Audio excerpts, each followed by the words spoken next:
रूस और यूक्रेन के बीच जंग थमने का नाम नहीं ले रही है। उधर अमेरिका ने रूस पर दबाव बनाने की कोशिश तेज कर दी है।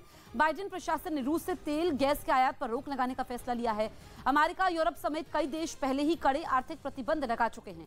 यूक्रेन के राष्ट्रपति जेलेंस्की ने अमेरिका समेत कई देशों से रूस से कच्चे तेल का आयात रोकने की अपील की थी।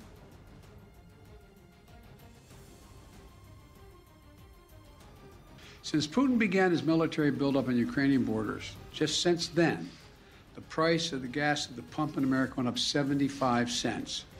And with this action, it's going to go up further. I'm going to do everything I can to minimize Putin's price hike here at home. इस बीच यूक्रेन ने रूस की सेना पर ड्रोन से हमले का एक वीडियो जारी किया। बायरक्तार TB2 नाम का ये वो ड्रोन है जो उसे तुर्की से मिला है। हालांकि ये हमला किस इलाके में हुआ इसका पता नहीं चल पाया, लेकिन यूक्रेन ने जो वीडियो जारी किया उसमें दिखा कि एक इलाके में खड़े कुछ ट्रक इस हमले में तबाह हो गए। ड्रोन से किया गया यह धमाका इतना जोरदार था कि उन ट्रकों के चारों तरफ उसका असर दिखाई दिया। यूक्रेन की सेना ने दावा किया कि उसके ड्रोन हमले में ट्रकों के साथ कई रूसी सैनिक भी मारे गए। असल में तुर्की का यह बायरक्तार TB2 ड्रोन वही ड्रोन है जिसने पिछले साल आर्मेनिया और अजरबैजान के बीच छिड़े नागोर्नो कराबाख युद्ध में अजरबैजान की सेना का ऐसा साथ दिया कि आर्मेनिया के पसीने छूट गए।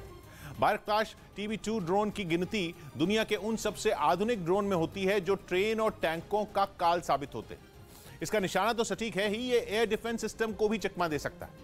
और तो और 24 घंटे तक आसमान में 27,000 फीट से ज्यादा की ऊंचाई पर उड़ सकता है। 150 किलो का वजन उठा सकता है। चाहे दिन हो रात हो, हर वक्त दुश्मन का मुकाबला करने में माहिर है। नागोर्नो कराबाख के अलावा तुर्की का यह ड्रोन सीरिया और लीबिया की लड़ाई में भी अपना लोहा मनवा चुका है। यूक्रेन युद्ध के बीच एक और बड़ी खबर, वहां के मारिउपोल में रूस की सेना पर लोगों को टॉर्चर करने और बंधक बनाने के आरोप लगे। यूक्रेन के विदेश मंत्रालय का इल्जाम है कि शहर से बाहर जाने वाले रास्तों को भी बंद कर दिया गया ताकि कोई बाहर ना जा सके। इतना ही नहीं, वहां लोगों को पीने का पानी तक नहीं दिया जा रहा है।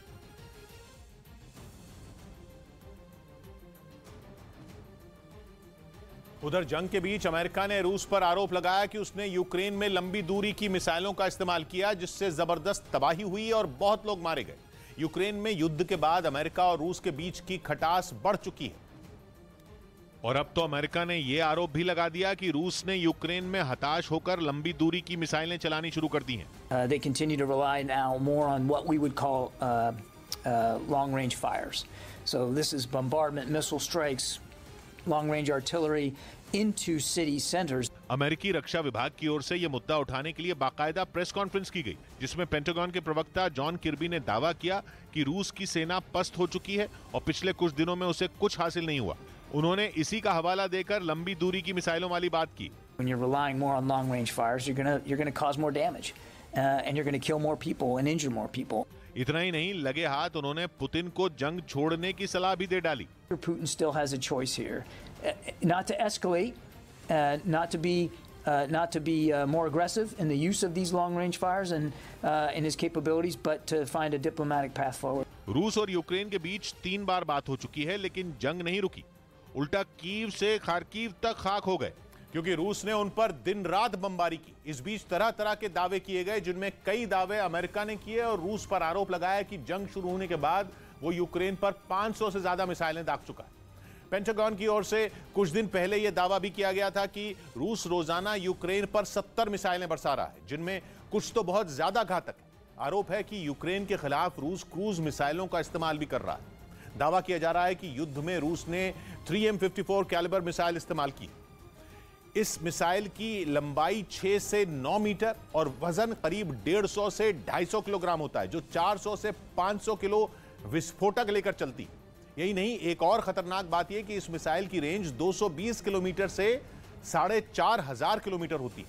मतलब यह कि मिसाइल जहां चलेगी वहां हाहाकार मच जाएगा। एक और रूस पर यूक्रेन में खून खराबा करने और आम लोगों पर बम बरसाने का आरोप लगा। वहीं दूसरी ओर यूक्रेन भी पीछे नहीं रहा और उसने भी रूस की सेना को कांटे की टक्कर देने का दावा किया। इस युद्ध में न जेलेंस्की झुके और न पुतिन पीछे हटे।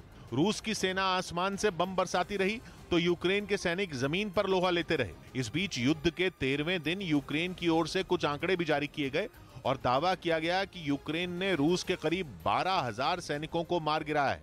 यूक्रेन का यह दावा बड़ा है, या यूं कहें कि बहुत बड़ा। क्योंकि रूस की सेना के आगे यूक्रेन की आर्मी कहीं नहीं टिकती। यूक्रेन के राष्ट्रपति जेलेंस्की की अपील के बाद ब्रिटेन भी रूस से तेल के आयात को बंद करेगा। साल के अंत तक रूस से तेल की निर्भरता खत्म करने का फैसला लिया है। पीएम बोरिस जॉनसन ने ट्वीट करके कहा कि रूस के हमले को बंद करने की ब्रिटेन पूरी कोशिश करेगा। साथ ही यूक्रेन को एक बार फिर संप्रभु राष्ट्र बनाने के लिए हर संभव प्रयास करेंगे। दरअसल हाउस ऑफ कॉमन्स को वर्चुअल तरीके से जेलेंस्की ने संबोधित किया था, जिसके बाद ब्रिटिश पीएम बोरिस जॉनसन ने यह ट्वीट किया। इस बीच यूक्रेन के खार्किव में रूस का हमला और तेज हो गया, जिसके बाद हुई जोरदार बमबारी में कई रिहायशी इमारतें पूरी तरह ध्वस्त हो गई।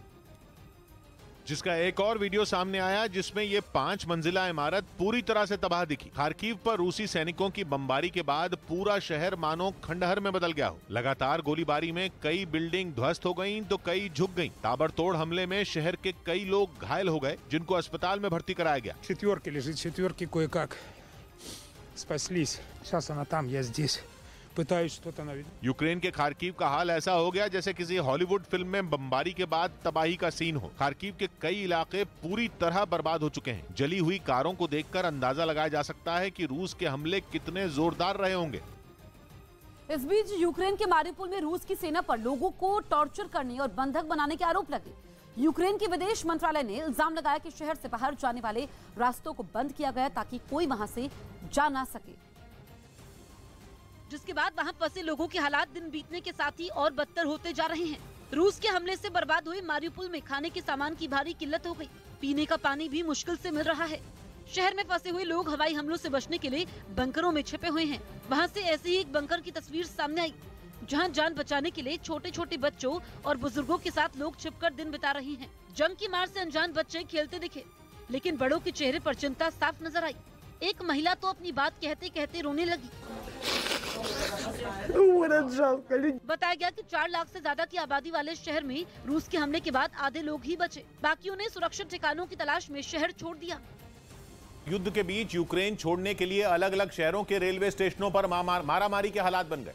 13 दिन बीतने के बाद भी जब यूक्रेन के नागरिकों ने रूस के हमलों में कोई कमी आती नहीं देखी तो उन्होंने अपनी जान बचाने के लिए बड़ी संख्या में वहां से दूसरे पड़ोसी देशों का रुख कर लिया, जिसके लिए उन लोगों ने रेलवे स्टेशनों पर पहुंचना शुरू कर दिया। इन हालात में कई शहरों के रेलवे स्टेशन लोगों से खचाखच भर गए, जिनमें कीव रेलवे स्टेशन भी शामिल रहा। वहां से सामने आई तस्वीरों में हर किसी को पहली ट्रेन पकड़ने की जल्दी दिखी। सबका मकसद यही था कि जितना जल्दी हो सके वो अपनी और अपनों की जान बचाकर सुरक्षित जगह पहुंच जाएं। प्लेटफॉर्म और स्टेशन पर जो भीड़ रही सो रही। कुछ लोग तो ट्रेन में चढ़ने के लिए प्लेटफॉर्म से नीचे पटरियों पर उतर आए। और ये हालात केवल एक स्टेशन पर ही नहीं रहे, जब सभी जगहों पर लोगों को अपने देश छोड़कर जाने के लिए जद्दोजहद करनी पड़ी। रूस के ताबड़तोड़ हमलों का शिकार हुए खार्किव शहर को भी छोड़ने वालों की लिस्ट लंबी होती जा रही है, क्योंकि वहां के एक रेलवे स्टेशन की जो तस्वीर देखने को मिली उसमें एक ट्रेन में चढ़ने के लिए प्लेटफॉर्म पर हजारों लोग नजर आए। बच्चे, बुजुर्ग और महिलाएं सब उस भीड़ में कहीं गुम दिखे। स्टेशन पर दूर दूर तक इतने लोग जुट गए कि उनकी गिनती कर पाना नामुमकिन नजर आया। और जिन्हें कई बार की कोशिशों के बाद भी ट्रेन से यूक्रेन छोड़ने का मौका नहीं मिल पाया, वो सड़क के रास्ते ही पलायन के लिए चल दिए। ऐसे लोगों की कतार यूक्रेन मोल्दोवा सीमा पर भी लंबी हो गई, क्योंकि वहां भी अच्छी खासी तादाद में